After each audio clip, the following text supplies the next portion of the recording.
उसमें मुझको लगता है कि उनको किसी ने दिग्भ्रमित कर दिया। दिग्भ्रमित कौन किया और सब लोगों को पता है।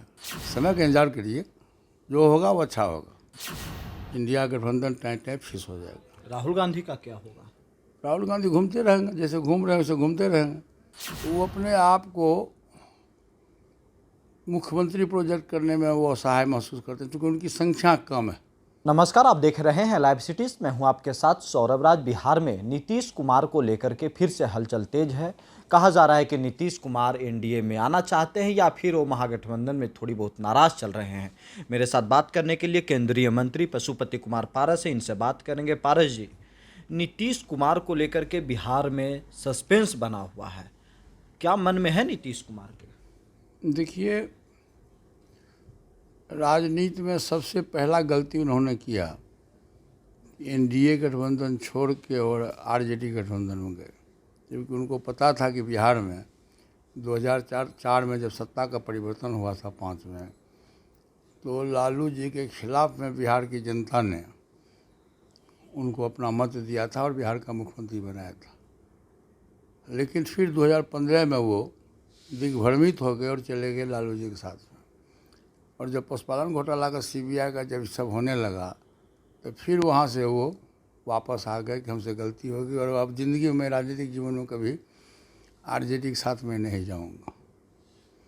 फिर अभी की जो परिस्थिति हुई, उसमें मुझको लगता है कि उनको किसी ने दिग्भ्रमित कर दिया। दिग्भ्रमित कौन किया और सब लोगों को पता है, हमको भी पता है, आपको भी पता है कि दिग्भ्रमित किसने किया है। लेकिन दिग्भ्रमित होने के बाद वो फिर उस गठबंधन में चले गए और लगभग 15-16 महीना हुआ उस सरकार में उनको गए हुए, और वहाँ वो बिल्कुल अपने आप को निसहाय महसूस कर रहे हैं। वो एज ए चीफ मिनिस्टर नहीं है, और जब भी कोई भाषण देते हैं तब देखे होइएगा कि भाषण के समय में वो तेजस्वी यादव जी की तरफ देख कर कहते हैं कि आजकल यही सब कुछ है। तो वो अपने आप को मुख्यमंत्री प्रोजेक्ट करने में वो असहाय महसूस करते हैं, क्योंकि उनकी संख्या कम है। आरजेडी से संख्या उनकी आधा, जस्ट लाइक आधा संख्या है। और जो चाहते हैं बिहार में विकास की बात हो या बिहार में जितना भी ट्रांसफ़र पोस्टिंग से लेकर जो भी बात हो, उसमें उनका कुछ चलता नहीं है।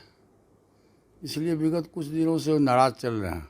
और दूसरी सबसे बड़ी बात है कि जब विपक्ष इकट्ठा होने की बात हुई तो नीतीश जी ने ही विपक्ष को इकट्ठा किया था। और जहाँ तक मुझको स्मरण है कि 17 जून को पहली बैठक हुई थी पटना में, ये इंडिया गठबंधन, उसमें इंडिया गठबंधन नाम नहीं पड़ा था, महागठबंधन ही था, महागठबंधन था। और उस में ये इनका रोल था, लेकिन वो सफलता नहीं हुई। और उस बैठक में बंगाल के मुख्यमंत्री श्रीमती ममता बनर्जी और दिल्ली के मुख्यमंत्री श्री अरविंद केजरीवाल जी नाराज़ होकर उठ के चले गए थे। नीतीश जी की इच्छा थी कि आप इनको हम कन्वेनर, हमको बनावे लोग, और ये प्रधानमंत्री के दावेदारी के रूप में ये आए थे महागठबंधन को मजबूत करने के लिए। लेकिन 4 बैठकें हुई और लास्टली अभी 5वां बैठक जो हुआ जी, तो किसी इस बैठक में किसी ने इनके नाम का प्रपोजल प्रधानमंत्री पद के लिए नहीं दिया। अनचाहे मन से, ऊपरी मन से कुछ लोगों ने कहा कि कन्वेनर बनाया जाए। तो ये अब इनके दिमाग में ये बात बैठ गया है कि अब ये देश के राजनीति में इंडिया गठबंधन के तहत ये लीडर नहीं हो सकते हैं। अब वो मजबूर हैं, किंग कर्तव्य विमूढ़ हैं, वो अपने आप को डिसीजन नहीं कर पा रहे हैं कि हम इंडिया गठबंधन में रहें या एनडीए गठबंधन में। लेकिन मैं बार बार कहता हूँ कि व्यक्ति बलवान नहीं होता है, समय बलवान होता है। और समय की पुकार है, खरमास समाप्त हो गया है। 22 जनवरी को रामलला जी का मूर्ति का पूजा पाठ हो गया, सब कुछ हो गया। शुभ दिन आने वाला है, 26 जनवरी है। जो भी होगा बिहार में अच्छा होगा। देखिए, आपके काफ़ी पुराने साथी रहे नीतीश कुमार, आप कहिएगा कि भाई महागठबंधन छोड़िए, फिर से कोशिश कीजिए एनडीए की तरफ। उनके शुभचिंतक बहुत लोग हैं, कहने वाले बहुत लोग हैं। इस समय का इंतजार तो करिए, समय का इंतजार करिए, जो होगा वो अच्छा होगा। 2024 में राम मंदिर का प्रभाव क्या बिहार के ऊपर भी पड़ेगा? बिहार में 40 लोकसभा की सीटें हैं। क्या लग रहा है कि उत्तर प्रदेश का असर भगवान राम का आशीर्वाद बिहार में आप लोग को मिलेगा एनडीए अरे को? भाई, भगवान राम का तो ससुराले बिहार है। मधुबनी माँ सीता की नहरा है ना भाई। जी तो बिहार और उत्तर प्रदेश जो है, दोनों का एक समीकरण है।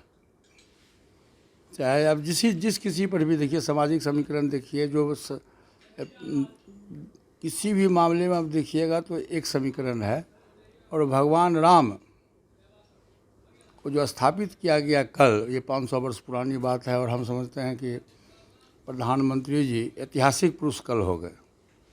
नरेंद्र मोदी ऐतिहासिक पुरुष हो गए। सेकंड राम की उपाधि उनको मिलेगी, आज मिले कल मिले, ऐतिहासिक पुरुष हुए वो। नरेंद्र मोदी दूसरे राम हैं।